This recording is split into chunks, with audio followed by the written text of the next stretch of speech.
Good afternoon. Can I get your name and can you spell your last name? Yes, my name is Joe Hillerson, Hillerson.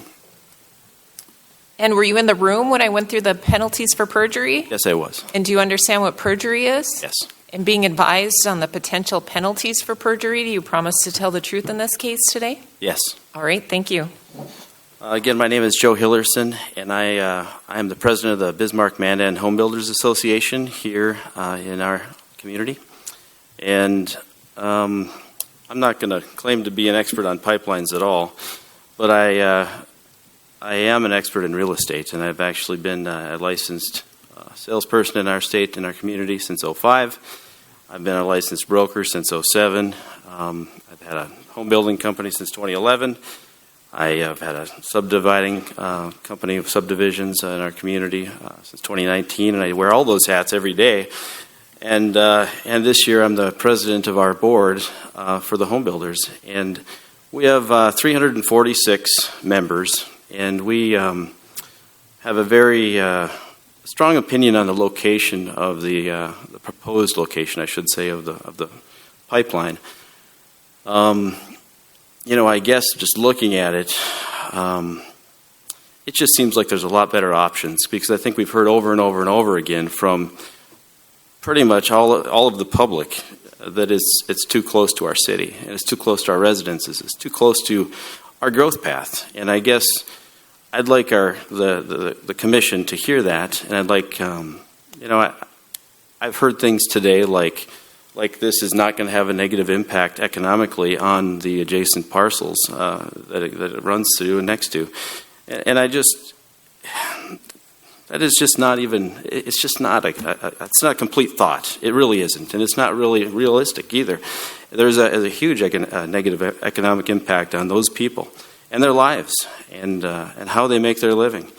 And so I guess as a board, our association, we came up with a resolution that basically asked the Public Service Commission to consider requiring a relocation of this pipeline a further distance away from our capital city and its ETA, extraterritorial area, that it has jurisdiction over, because that's our growth area. And to the northeast of Bismarck in our community is the highest. That's the highest growth area that we've got. That's where most of the growth is occurring. And we are a progressive city. We're very blessed in a lot of ways economically. But this is going to have a negative impact on that growth with this proposed location. So that's what I'm not against the pipeline. Our association isn't against the pipeline. But we are against the proposed location.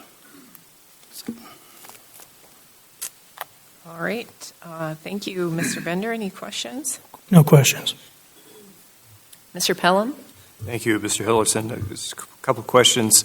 You testified, sir, that you're an expert on real estate, and I'm just wondering if you could help me out and understand in comparison, and I know that they might not be apples and oranges necessarily, they might be apples and oranges here because it's a different pipeline. It's a CO2 line that's proposed, and there are currently a couple pipelines that go through communities within the city of Bismarck. Are you aware of those? Yes. WBI natural gas pipeline and a New Star refined product line. Are you aware of those? Yes. I'm wondering, sir, are you able to testify today what land valuation, if you know, occurred from one lot that's, say, for example, adjacent to the New Star refined products line in Promontory Point in Bismarck, compared to a lot that's 2 blocks away? Is there a land valuation difference on those two lots? Well, if you go up to Promontory Point, you see the little yellow indicators of where that pipeline goes, and it's lot to lot. That pipeline, I'm really not an expert on pipelines, first of all, so I just want to say that. Well, I'm not asking you about that. I'm asking you about the land valuation. Yeah. Your expertise, as you've identified, what's the difference in the price? I can tell you this. That question. That in those developments, because I'm not going to claim to be an expert on that pipeline. However, I can tell you that I have had my finger on the pulse in real estate in this area since 2005, and those were the last lots sold, if they were even sold. And we can actually ask some other people in the room if they were. But I remember driving through that neighborhood and seeing that those lots with those little yellow markers were unsold. And so what was the value? I don't know, but Sure. yeah. And that was my question, if you knew the value, and I didn't hear that. Do you know what the value is? And that's fine if you don't, I'm just wondering. I would say it's not a question that I could accurately value, but I can tell you this, that pipeline did adversely affect the saleability of those lots. And the reason why I can tell you that is because those were the last lots sold, if they even did sell, because I remember driving through that neighborhood and seeing those blank spots with those little yellow markers right down the line, and so I don't think that's really a direct answer to your question, but I don't know if I can answer it directly either. So, and to be fair, I mean, you'd agree with me that you don't know the reason why those were the last lots that were sold, do you? I don't know, but I could take an educated guess. Sure. And so could you. Yeah. Well, I mean, I could, but I mean, I'm just saying. asking what you know, and I'm not asking you to guess. I'm asking what you know. And I'm not the owners of those lots, so I don't know for sure. Right. But I can tell you this: I've been around the block on real estate, and I've watched it over the last 17 years or so, 18 years now, I guess. Yeah. Thank you, sir. Yep. All right. Mr. Jordy? Yes, based on your education, experience, background, training, and years as a real estate professional, do you have an opinion to a reasonable degree of professional real estate certainty of whether or not a pipeline devalues land values and makes it less likely that a family would like to live there? I've heard over and over and over again for the last couple months as this has hit the news, it is undesirable over and over again from people in our community. And that's what I'm here to tell you, is that the proposed location of this pipeline is not something that our community wants.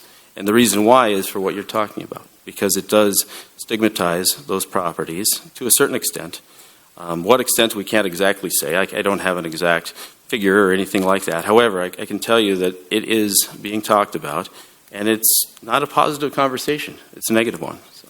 Would you agree that in order for something to factor into one's valuation decision, they would have to be aware that it exists? Absolutely. And that's one of the things that I can say I really don't appreciate about this process so far is it seems that information that the public needs has not been forthcoming from the company that is proposing the pipeline.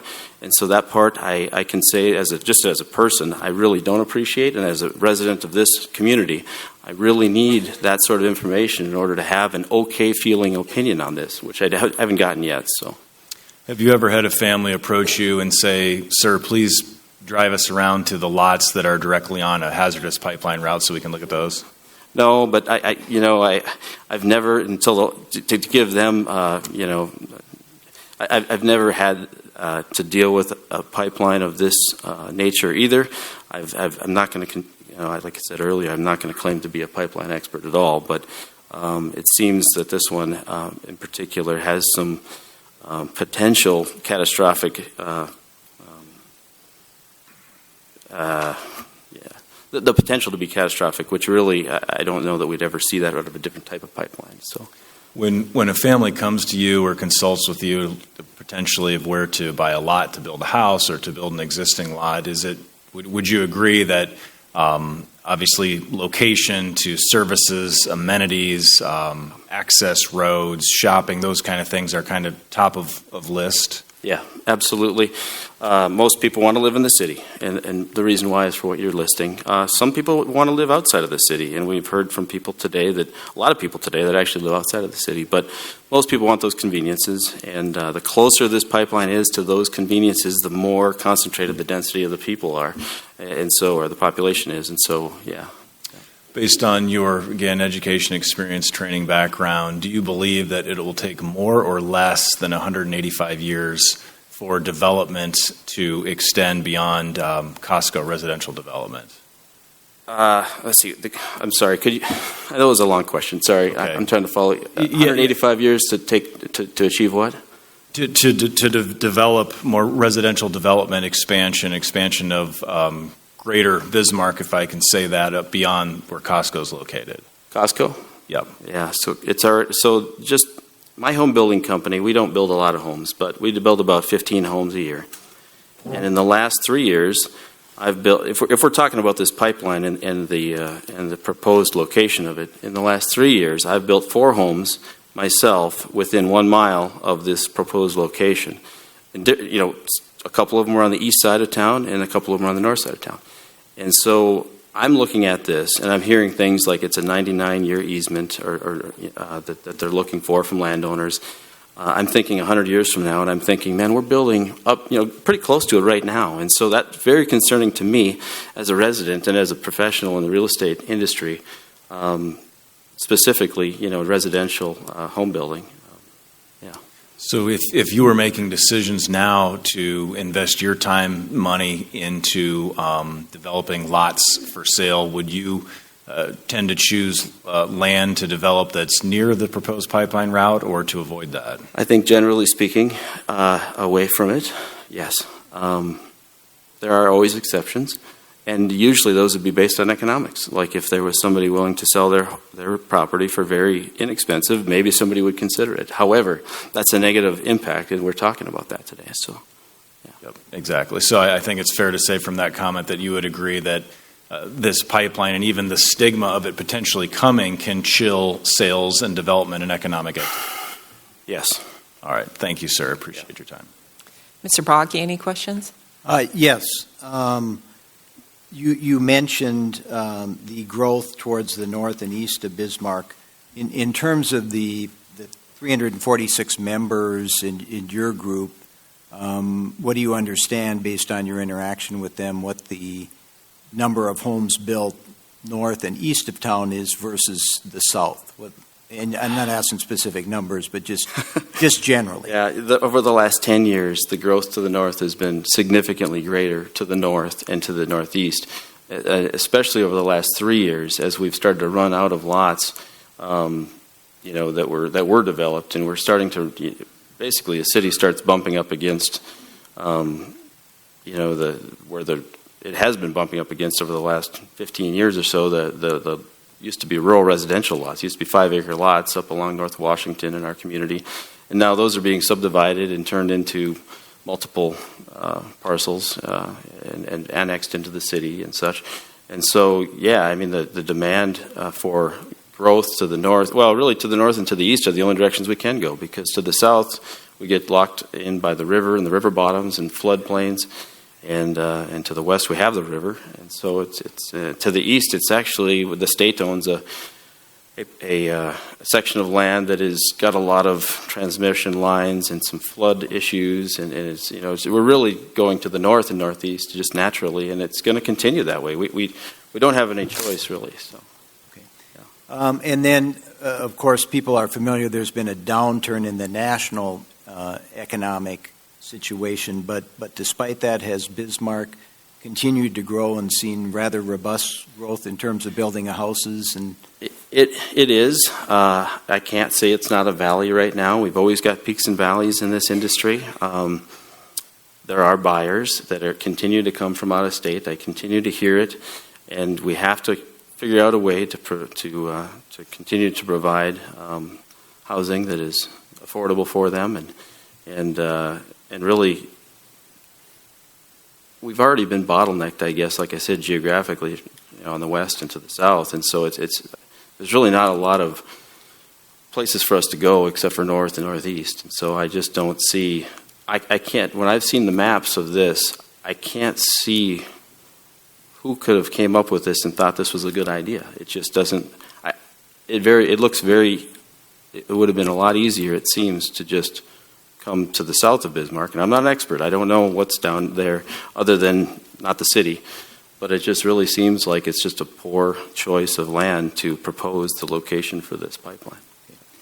You were asked some questions about a natural gas pipeline and the lots and the sales of those, and I know you're not a pipeline expert, but do you understand there's a significant difference between what would happen with a natural gas leak in a pipeline versus this CO2 leak, where if we take Satarsha, the plume went 24 miles, and the area where they had to use breathing devices in order to breathe was about 3 miles. There's a natural gas leak. You understand that people aren't going to be affected for 3 miles, correct? Yes, like I said, I'm not a pipeline expert at all, and I would until a person starts to try to get a little bit educated on the differences in these pipelines, you would just think they would be similar, wouldn't you? But they're not, and I understand that. I have been in subdivisions where gas lines have been hit, and like a 2-inch gas line, and natural gas is shooting up in the air, and it's kind of interesting. But it's not the same here, is what we're talking about. And so there's a lot of other people in the room, and a lot of other people are willing to testify that know a lot more than I do about the hazards about this pipeline. But from what I understand, if I'm guessing this pipeline does get built, I hope that the Public Service Commission requires that Summit relocate the pipeline just based on our city's needs and our community's outcry, if you want to say it that way. But yeah, I think it probably will get built, but I hope it's built in an area where there's not a lot of people, because if there's ever a catastrophe, we really don't want that near people. We just don't. And it's... Yeah.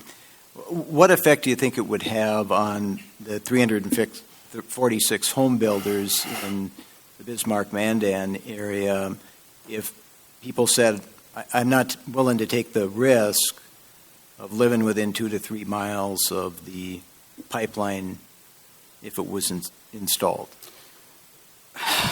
I don't know where we're going to grow to. If that's what the public thinks, and it seems like today that's what they think, where is our city going to grow to? And that's a great question, because we have some geographical limitations, and this is our growth path. And so if the public rejects that, if it gets put in there, and if they reject that as being okay, which it sure seems like, from what I've heard, that's what they're saying, I don't know what to tell you, and I don't know what it'll mean for our community. I really don't. And our membership absolutely has a vested interest. We represent the home builders, mostly on the residential side. There's some commercial stuff that happens there a little bit, but mostly on the residential side, subdividers, developers. We're the ones that build the residences for the people. So, do you think it would have a significant negative impact economically on the home builders? I do, especially the people that have stuck their necks out to develop big tracts of land for our housing. Our growth path is to the northeast, and that trajectory has been there long before Summit Carbon Solutions has been proposing anything. And so I guess that's why we're here to talk about this. And like I said, I would really respectfully request that Summit and the Public Service Commission would work together on a different path. That's all the questions I have. Commissioner Chrisman? Are appraisers typically a part of a home builders association? Do they participate? They're not. They're not. No, they usually are on the realtor side, which I'm a member of that association as well, but not on the home building side. Did you see the pretty big stack of testimony that was dropped on us very late in the day yesterday? I didn't. Are you familiar with Boulder Appraisal? I am, yes. So when you talked earlier about the impacts that you saw, that without direct evidence, that it was just a logical conclusion, Yep. that existing natural gas and refined products pipelines had an adverse impact on development of those lots. Am I assessing your testimony correctly? Yes. Okay. Would it surprise you if, and I hope I'm not mischaracterizing this, we got a lot of stuff late in the day. I read it quickly. But I'm picking one sentence out from Boulder Appraisal. Comprehensive analysis of the market data collectively indicates that potential buyers of residential property exhibit little to no preference in choosing between lots encumbered and non-encumbered by the noted pipelines. Does that surprise you? I would say that is that appraiser's opinion. It absolutely would be. I don't believe that's reality. I think that's somebody got him to write that. Yeah, him or her, I should say. So who would, help me out, who would have more knowledge of values of land, the appraiser or the home builder? Oh, absolutely, the home builder. The appraisers call me for valuations on properties. They do. It happens quite regularly because I'm the boots on the ground. I'm the one that knows what things actually cost. And they are analyzing that information on a secondary basis as the sales come through. Yeah. Thank you. Yep, you're welcome. Commissioner Haugen-Hoffert? Yes, I have some questions. You indicated earlier in your testimony that information has not been forthcoming. It feels that way, yes. Yep. The information from who? Summit, especially regarding the potential risks of the pipeline. And really, as it relates to the proximity of the city is really, the next part of that sentence, I guess. So, as home builders, have you directly had any communication with Summit? I have not. Some of our members, I believe, have that subdivide the land, rural residential land in particular, because it is basically butting up. It's actually going right through some of our rural subdivisions, or right between some of them that we have. And I mentioned that earlier, that I myself, over the last 3 years, I've built four homes myself, just with zigzagging on either side of the proposed route. And I just I look 20 years down the road, and I'm going to probably be not building houses anymore, hopefully. And but this is going to be a 100-year deal, So yeah. So when you say some members of the home builders have had communication with Summit, can you summarize what that communication is? I really couldn't speak to it because I don't know. Yeah. Okay. Yeah. It would be nice to know that. I, as the president, have never spoken to anybody from Summit. I guess I can say that. Okay. Yeah. Okay. Have you, as president, met with your members and thought about a proposed reroute for the? No, we have proposed that we have come up with a resolution, and we proposed it to our municipalities on the city and county levels stating that we really want this to be 25 miles away from our ETA. And what that looks like for a pipeline to do that, I have no idea, but I can tell you that I don't like what it looks like with the proposed location that they've got. Has that proposal been submitted to Summit? No, I don't. I think we submitted it here to the Public Service Commission, and I know we also, during a city commission meeting, we also moved forward with it there as well. Yeah. Okay. No further questions. Thank you. Mr. Dawson, any questions? No questions. All right. Thank you, Mr. Hillerson. Thank you.